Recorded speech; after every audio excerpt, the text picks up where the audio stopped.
Bu yil oldinga intilish, muhim qarorlar va haqiqatga aylangan katta maqsadlar yili bo'ldi.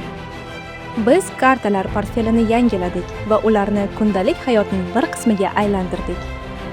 Woman Card 120 dan ortiq hamkorlarda chegirmalar, Visa PUBG Mobile, UC'da cashback beruvchi karta, imkoniyatlar kartasi, moslashuvchanlik va 55 kungacha imtiyozli davr.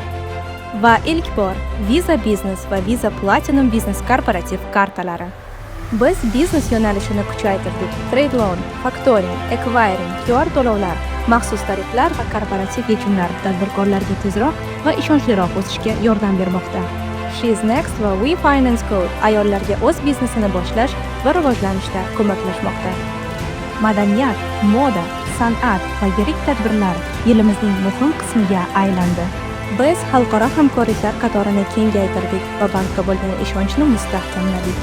Biz rebranding o'tkazdik va yangi, katta maqsadlar sari strategik yo'nalishini yo'lga qo'ydik.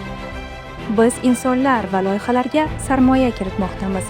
Navro'z Recycling, Namangan Fest, Tashkent Ride, Ipak Generation. 2700 dan ortiq xodimlar o'z mehnati bilan bankni har kuni kuchliroq qilmoqda. Bu yil ishonch, jamoa va g'oyalar imkoniyatlarga aylanuvchi kelajak haqida. Ipak yo'li bank, katta maqsadlar sari.